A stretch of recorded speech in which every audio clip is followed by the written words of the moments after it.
ये कोई हरज नहीं है, दुनिया पूरी को पता है, आपका भी मेरा भी। हमारी नून लीग जिस तरह कराती है, आप तो खुद पीपल्स पार्टी में रह चुकी हैं, आपने वो भी देखा हुआ है, कितना को फर्क आता है, बाकियों से कितना को फर्क है। ठीक कहा होगा आपने, बाग सावे हरे हरे भरे। आप सुन लीजिए, मैंने नहीं बोला था, आप उनको कहिएगा, सुन लीजिए। भट्टी साहब बात सुन ले, भट्टी साहब मेरी बात। अच्छा नहीं मैं करता, चलो ठीक। नाज़रीन ग्रामी, फिरदौस आशिक अवान को सीनियर सहाफ़ी अरशाद भट्टी के सामने इमरान खान के हवाले से बुरा भला कहना महंगा पड़ गया। तो नाज़रीन ग्रामी, इस पर अरशाद भट्टी ने जो सलूक लाइव शो में फिरदौस आशिक अवान के साथ किया है कि फिरदौस आशिक अवान लाइव शो में रोने पर मजबूर हो गई। तो नाज़रीन ग्रामी, आइए पहले वीडियो देख लेते हैं, फिर इसकी मुकम्मल डिटेल आपके साथ शेयर करते हैं। बाग सावे हरे हरे भरे। आप सुन लीजिए, मैंने नहीं बोला था, आप उनको कहिएगा, सुन लीजिए। भट्टी साहब बात सुन ले, भट्टी साहब मेरी बात। अच्छा नहीं मैं करता, चलो ठीक है। नहीं भट्टी साहब की बात सुन ले। मैंने नहीं बोला था उस वक्त, हालांकि मेरी बात पर्सनल हुई नहीं थी। बात तो सुन लीजिए मेरी भट्टी साहब की प्यारी बहन, बात सुन लीजिए। कोई हरज नहीं है, दुनिया पूरी को पता है, आपका भी मेरा भी। हमारी नून लीग जिस तरह कराती है, आप तो खुद पीपल्स पार्टी में रह चुकी हैं, आपने वो भी देखा हुआ है, कितना को फर्क आता है, बाकियों से कितना को फर्क है। ठीक कहा होगा आपने। देखिए, आप इस चीज को अंडरस्टैंड करें कि आप एक चीज गलत हुई, जैसे भी पीपल्स पार्टी ने की है, ये नून ने की है, क्या पीटीआई के अंदर से किसी माई के लाल ने उनको चैलेंज किया? क्या वो गया इलेक्शन कमीशन के ये जमातें जो इलेक्शन करा के कागजात लेके आई हैं, या ये इलेक्शन कमीशन के पास जो डेटाबेस जमा करा रही हैं, ये फेक है, फर्स्ट है, 2 नंबर है, या ये इलेक्शन कमीशन या उनके अपनी पार्टी के कायदो ज़वाबित के खिलाफ है? को गया? तो जब कोई नहीं गया तो इलेक्शन कमीशन ने जो कोई उनके पास आता है रिलीफ देने, उसको रिलीफ देना होता है। अगर अकबर एस बाबर वहाँ पहुँचा है तो वो उसकी पिटिशंस जो है वो इसलिए एंटरटेन हुई। जो डिस्कशन हमारे प्यारे मेरे भाई भी हैं पीटीआई की और खान साहब की और ओवरऑल रूल ऑफ लॉ की जो वो बात करते हैं, ये सारी चीज़ें जो हैं वो टीवी टॉक शोज में बहुत अच्छी और दिल को भाने वाली और किसकी बात कर रही हैं आप? आइडियल किस्म की। ये किसकी बात कर रही हैं आप? आपके साथ बैठे हुए हैं, मेरे साथ पीटीआई के रहनुमा नहीं है, मेरे साथ इरशाद भट्टी साहब बैठे हुए।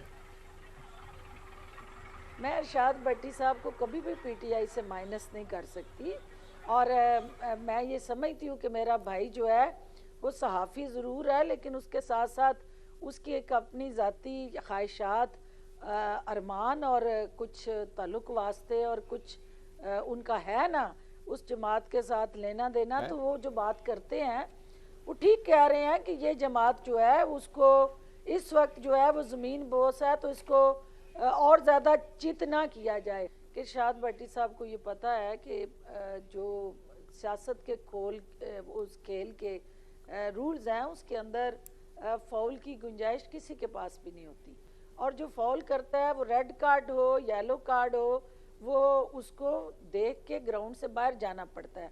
अब इमरान खान साहब का या पीटीआई का जो फाउल है वो रेड कार्ड के साथ ग्राउंड से बाहर है, तो उन्हें वेट करना चाहिए, और ये नहीं होता कि अंपायर जो है ये उसके ऊपर मुनहसर होता है, रेफरी के ऊपर है कि वो एक मैच के लिए बैन करे, वो 2 मैच के लिए बैन करे, कितनी सजा देता है उस रेड कार्ड की बेस पे। जी भट्टी साहब, जब वो उसको दोबारा से ग्रीन कार्ड देता है तो फिर वो ग्राउंड में आके खेलता है। वैसे मैं वैसी एक करेक्शन सिर्फ यहाँ पे कर दूं कि रेफरी अगर किसी को रेड कार्ड दिखा दे फिर वो ग्राउंड में वापस नहीं आ सकता। येलो कार्ड दिखाने के ऊपर वार्निंग होती है, रेड कार्ड दिखा के ग्राउंड से बाहर आता है, फिर वापस नहीं आ सकता। पाबंदी होती है ना। जी पाबंदी होती है। अफसोस होता है कि 90% उम्र हमने इस चक्कर में ज़ाया कर दी कि लोग क्या कहेंगे। आई डोंट केयर कौन क्या सोचता है।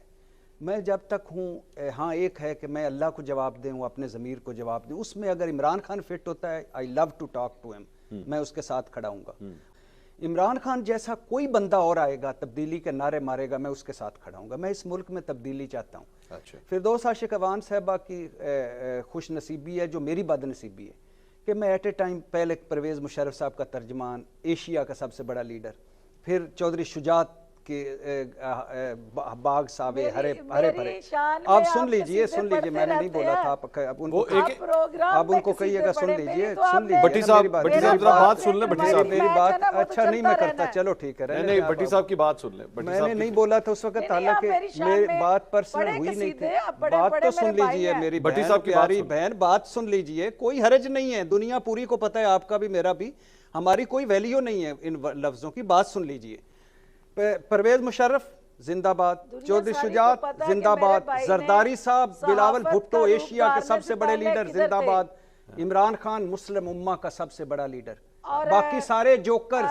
मैं कह रहा हूँ जी, कमेंट तो आपने किया ना, मैंने तो नहीं किया, लेकिन अगर आप यार ये क्या, मैं बंद कर दूं यार, ये क्या गुफ्तगू, मैं इसलिए कह रहा हूँ इसको, इसलिए मैं इस पे यार ये गुफ्तगू करने की मैंने देखे एलिगेशन कौन सी थी डॉक्टर साहब आगे, डॉक्टर साहब ये पर्सनल गुफ्तगू हो जाएगी। अगर कहते हैं तो वो सारी मेरे पास है शीट, जी ले आए, ये क्या, ये छोड़े डॉक्टर साहब आगे चलते हैं।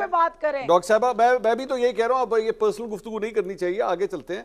आपने चूंकि प्रोग्राम के कंटेंट पे बात करें ना। नहीं, मुझे लग रहा है गो कि इसमें बहुत सारी हम बात कर सकते हैं, जैसे कि सिर्फ तहरीक इंसाफ ही क्यों, और क्या किसी पार्टी में इलेक्शन हुए हैं, सारों में सिलेक्शन हुई है, पाकिस्तान मुस्लिम लीग नून हो, पीपल्स पार्टी हो, मौलाना साहब हों, इसी तरह तहरीक इंसाफ हो। क्या तहरीक इंसाफ इस वक्त इलेक्शन के काबिल थी?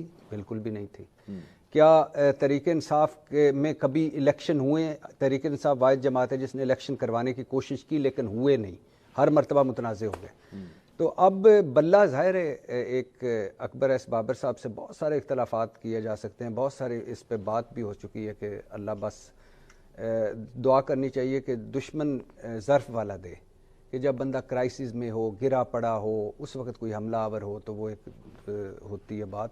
लेकिन 70 दिन महफूज रखा था। भट्टी साहब, everything is fair in love and war, politics के अंदर नहीं, कौन मेरा छोड़ता है मैं शायद वो आप ठीक कह रहे होंगे, मैं अपने तौर पे अपनी राय देना चाहूँगा। जब मैं सियासत में होता तो शायद ना करता। आप इसीलिए सियासत में नहीं हैं, सहाफत में। हाँ, तो मुझे बड़ा कोई भी क्राइसिस में हो तो अजीब सा लगता है कि उस पे हमलावर हो जाना, और जो कुछ वो उनके बयानात हैं कि पार्टी के मैं तहरीक इंसाफ को सही करना चाहता हूँ, मैं असल पे लाना चाहता हूँ, मैं उसको पाक करना चाहता हूँ, मैं ट्रैक पे चढ़ाना चाहता हूँ, मैं जमहूरी बनाना चाहता हूँ। मुझे लगता है कि ईदी साहब दोबारा से आ गए हैं, या कोई मौज़े तुंग साहब या कोई बड़े जमहूरी आदमी नेल्सन मंडेला साहब दोबारा से आ गए और उनका फोकस तहरीक इंसाफ ही है। बाकी तो वो तो खतरे में है, बल्ला डेफिनेटली खतरे में है, क्योंकि मुझे लग रहा है कि फैसला तो इलेक्शन कमीशन ने करना है, लेकिन जिस तरह के इलेक्शन कमीशन पिछले फैसले हो रहे हैं, मुझे लगता है कालादम दे देगा। नाज़रीन ग्रामी, आपने वीडियो मुलाहजा फरमाई। नाज़रीन ग्रामी, ज़रूरतमंद एंकर पर्सन अरशाद भट्टी ने फिरदौस आशिक अवान को हकीकी आईना दिखा दिया। तो नाज़रीन ग्रामी, यहाँ पर लाइव शो में क्या ही कमाल की बात की है अरशाद भट्टी साहब ने। अरशाद भट्टी साहब का कहना था कि अल्लाह ताला अगर किसी को दुश्मन भी दे तो ज़र्फ़ वाला दे, आप जैसा कम ज़र्फ़ अल्लाह ताला किसी को दुश्मन भी ना दे। तो नाज़रीन ग्रामी, ये लोग इमरान खान को कैद करके बाहर बड़ी बड़के मार रहे हैं, और फिर फिरदौस आशिक अवान जैसी औरतें जिनको बात करने से पहले 1000 बार सोचना चाहिए, जो कि एक बहुत बड़ी लोटी हैं, लोटे की तरह तमाम जमातों में ये धक्के खा चुकी हैं। तो नाज़रीन ग्रामी, इससे पहले ये पाकिस्तान तहरीक इंसाफ में भी रह चुकी है, और इससे पहले ये पाकिस्तानी पीपल्स पार्टी में भी रह चुकी है, और आजकल ये इंट्रा पार्टी के इलेक्शंस को लेकर इतनी बातें कर रही है। ये जितने भी लोग हैं, ये तमाम लोग इस वक्त बेमानी बातें कर रहे हैं। नाज़रीन ग्रामी, हालांकि इन्होंने इमरान खान साहब को कैद किया हुआ है, लेकिन खान साहब का खौफ अभी भी इन पर तारी है, और उसी खौफ को लेकर ये आए रोज नई नई बदगुमानियाँ और नई नई बातें छोड़ रहे होते हैं। नाज़रीन ग्रामी, फिरदौस आशिक अवान, जिसको पटवारी हजरात फिरदौस आशिक अवान भी कहते हैं, ये वो औरत है जिसको हर बंदा जानता है कि ये औरत कितनी पार्टियां बदल चुकी है, और अब ये इस्तेहकाम पाकिस्तान पार्टी में ठहरी हुई है, और उस पार्टी में भी इसको इसलिए रखा गया है कि तुमने सिर्फ़ और सिर्फ प्रोग्राम्स वगैरह में जाकर दूसरी पार्टीज़ के नुमाइंदों पर और दूसरी पार्टियों के वर्कर्स पर इल्ज़ाम वगैरह दागने हैं, और किसी न किसी तरीके आपने इमरान खान साहब को नीचा दिखाने की कोशिश करनी है ताकि हमारी मकबूलियत बन सके। तो फिरदौस आशिक अवान, तुमको कौन नहीं जानता, کہ تم تمام پارٹیوں کی لوٹی ہو، ہر پارٹی میں تمہیں صرف اسی رول کے لیے رکھا جاتا ہے، تم یہاں پر بیٹھے جتنی بھی باتیں کر لو یا پھر عمران خان صاحب کو جتنا بھی نیچا دکھانے کی کوشش کر لو، یہ عوام اب تمہارے جھوٹے پروپیگنڈے اور تمہارے جو پیٹھ پیچھے لوگ بیٹھے ہوئے ہیں ان کے جھوٹے پروپیگنڈے اور ان کی باتوں میں آنے والی نہیں ہے۔ تو ناظرین گرامی، یہ تھی ہماری آج کی ویڈیو۔ اگر ویڈیو اچھی لگی ہو تو ویڈیو کو لائک اور چینل کو لازمی سبسکرائب کیجیے گا۔ تو حاضر ہوتے ہیں ایک نئی ویڈیو لے کر۔ اللہ حافظ۔